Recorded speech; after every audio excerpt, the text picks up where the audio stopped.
Hello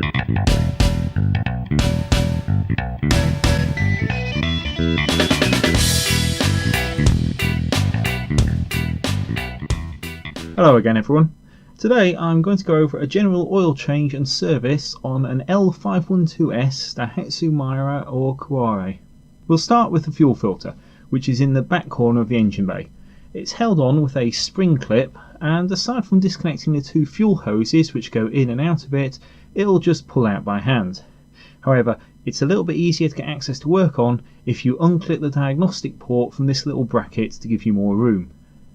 The spring clamps on the hoses just need squeezing on their tabs to get them loose, and you can get tools specifically to do this, but I find that a pair of long nose locking pliers generally works just fine.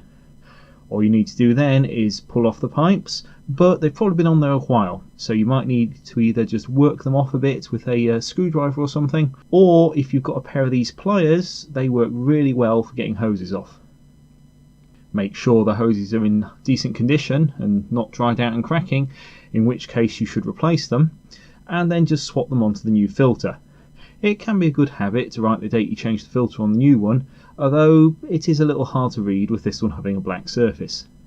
Then it's just the old workshop manual standard, refitting is the reverse of removal. Put the hoses back on the barbs and the filter body just clips into place, and with the clamps back on, that's it, the job's done. Next up, it's the air filter. This is really simple, just unclip the three tabs on the airbox.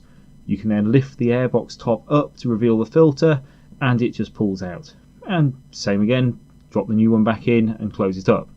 You'll notice that I'm not actually putting a new one in right this minute, even though it's utterly filthy, but this is something I'll address in a separate video in the near future. With the engine oil, first get the car up to temperature so the engine's nice and warm. If you're using a flush, check the instructions. Most of them say to just pour the entire can into a pre-warmed engine and then run it at fast idle for 10 minutes or so to let it do its work. After that, it's just as simple as removing the sump plug and letting the sump drain out.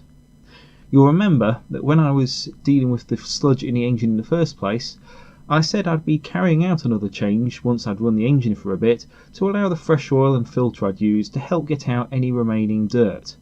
And looking at how dark the oil is after only a short period, I'd say that's definitely happened.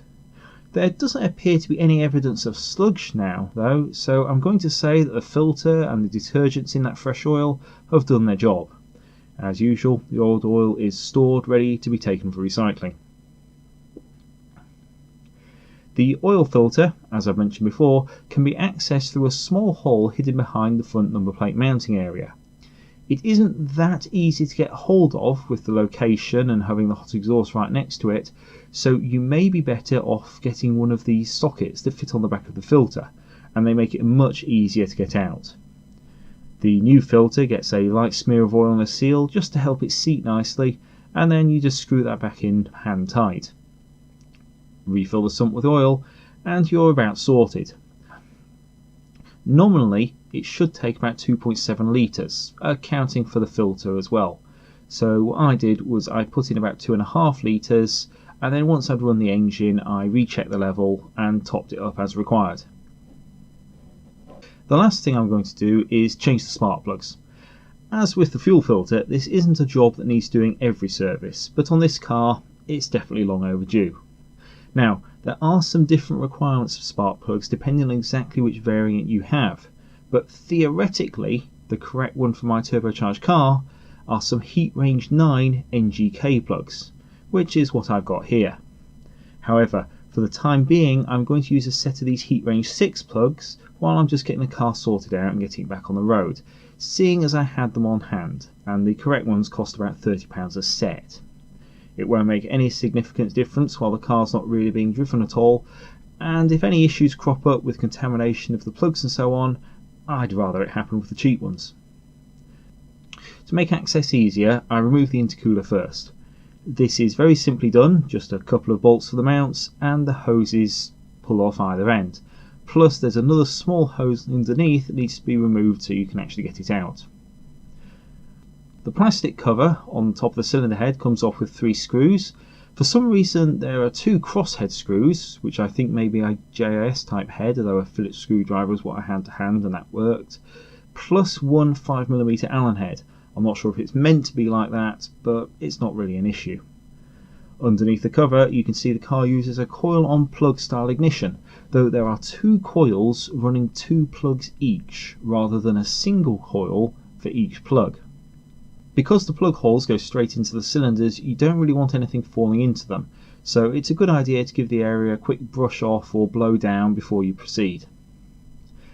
With the plug lead removed from it, I grabbed a 10mm plug socket and started with the number 4 cylinder. Generally, unless you're told otherwise, cylinders are numbered starting from the front of the engine, with the numbers rising as you get towards the gearbox end of the engine. You can see the plug that comes out is fairly well used, but also it's the same heat range, albeit a slightly different variant, as the ones that I'm putting in, even though according to the information I saw for the L500 series cars it should be a higher heat range. I guess I'll see how the car runs with them. Either way, I'll get the package open and get these fitted. The thing with plug sockets is that they usually have this little rubber bung on them that grabs onto the body of the plug, which is what lets you pull the plug out the deep holes and also lets you put it back in without just dropping it.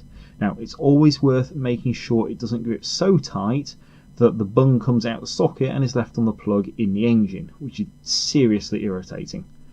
Seems to be okay here though. Always put your plugs in finger tight to start with, especially if you're dealing with an aluminium cylinder head like most modern cars have. If it doesn't feel like it's threading nicely, check you've not cross-threaded it. If you just grab a ratchet and tighten it, you risk stripping the threads, and that is a total pain to fix. You just need the ratchet for the final tightening when you get to the end.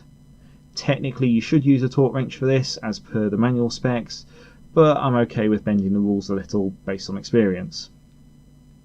Then it's just another screwdriver job to remove the coil packs and repeat for the other plugs. After which everything can go back together. Coil plugs and leads, plastic cover, and of course the intercooler. With all that done and given a test start, the car sounded pretty happy, so the job had gone well. Anyway, fairly simple video this time, but I hope you enjoyed it or it was useful to you, and please like, subscribe and comment below.